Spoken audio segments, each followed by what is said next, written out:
Sup, homie students? Welcome to Iain Talks History. Today we are going to explore the process of effective historical writing. This is not an exhaustive list by any stretch, but it will give you some tips and tricks for how to get into essay writing and make your assignments more successful.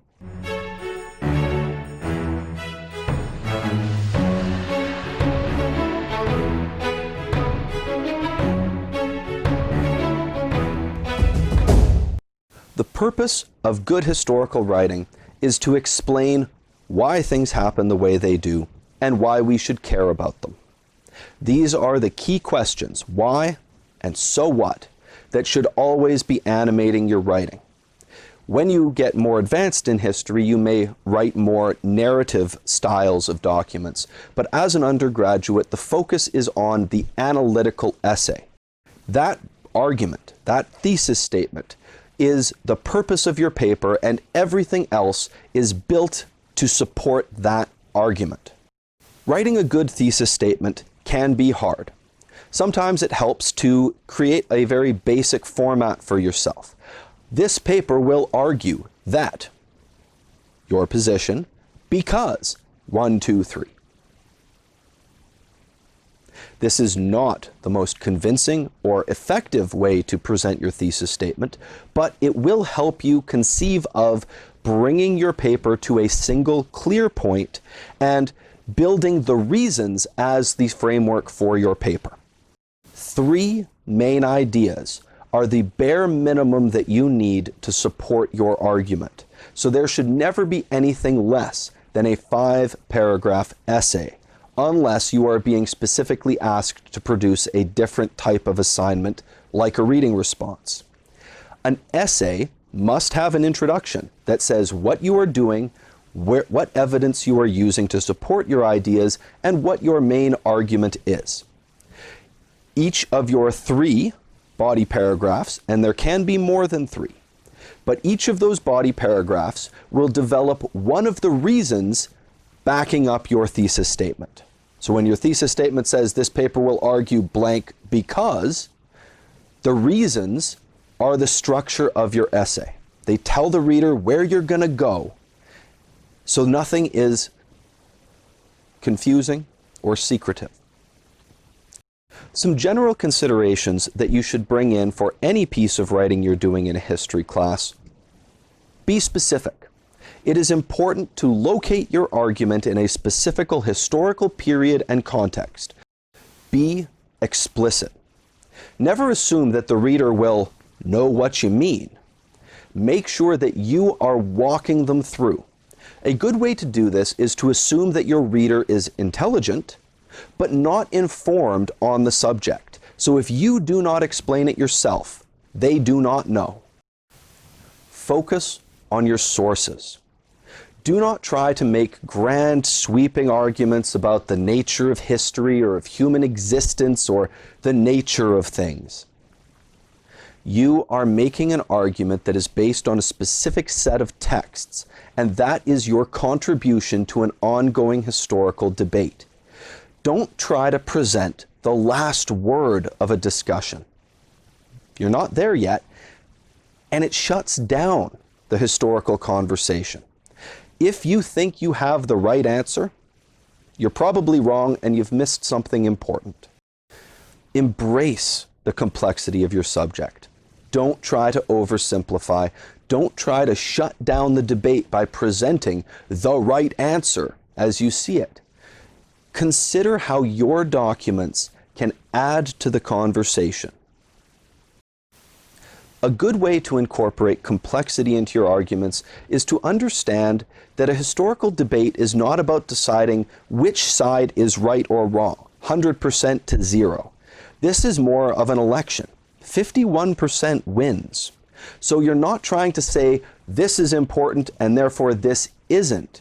You're trying to say this has 51% and this is 49%. They're both important, but I am choosing to emphasize this idea because it is slightly more important. Those priorities are what historians debate. We disagree over the 51 and 49, not right versus wrong. organize your ideas before you start writing. And then when you're done, reorganize them again. Ask yourself, did this paragraph say what I wanted to say, or did I go somewhere different? Is this still the right order? And then rewrite your thesis statement. Be professional in your writing. An essay is asking you to present a fact-based, documented argument, not a personal or emotionally driven response. If you have a personal opinion that you would like to add in your paper, keep it in the conclusion. Make sure that your body paragraphs are on point and based on citable evidence. Your introduction needs to do three main things. Firstly, it needs to present your topic. This should be as specific as possible. Where, when, major themes. Is this a political essay? Is it about a social issue? Give me the when and where we're talking about.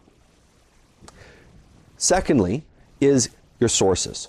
Your introduction should tell the reader what kind of source material you're using so that they understand where the paper is going to go and have an idea of how well your source material matches with the topic you're talking about. The last and most important part of your introduction is your thesis statement. The thesis statement is your argument. This is what your paper is going to prove. And as mentioned before, this should be written at the beginning and at the end of the paper so that everything is nice and tight and focused. If something in your paper doesn't fit with this thesis statement, it needs to be cut. Tip: if the paper is longer than 7 or 8 pages, then you may find a second introductory paragraph that defines key ideas or people or documents will add some value to the introduction for your paper. But this should only be done for longer research essays. Each body paragraph is a Lego block. It is a self-contained unit that is built together to form the overall structure. So each paragraph has an argument. It has a topic sentence that says what you are trying to tell your reader in that paragraph. This should never, ever be a quote or a paraphrase or something from your readings. This is your main idea. That topic sentence should then be supported by at least 2 pieces of evidence accompanied by explanation. Evidence never speaks for itself, and do not assume that your reader will know what it means. You need to explain how this evidence supports your main idea in the paragraph. That means a good paragraph should have at least 6 sentences. The topic sentence, evidence, explanation. Evidence, explanation, concluding transition sentence. Now, the transition sentences are hard and are not the most important in the early stages of your academic career. This is more about flow and progressive development of ideas.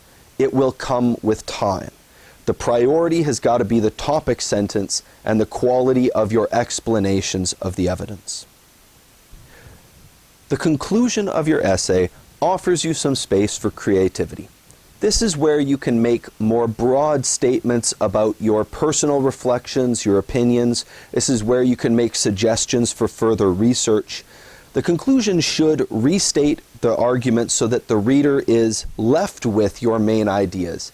But if you have some interesting thoughts that don't seem to fit elsewhere in the paper, this is where you can put them. Don't belabor the point, but this is your opening for some more creative thought.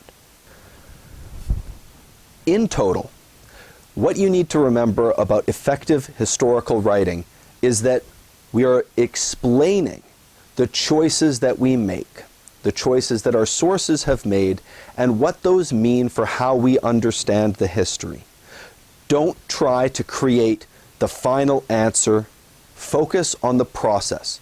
You are looking at certain sources to make a contribution to the discussion and to take a particular position on an important historical issue. History is about problems and debates. So find one and then take a position in it. Use your evidence to back that position up.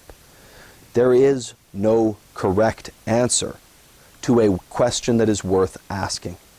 Remember that good writing starts with good reading. You can only make arguments that your sources support.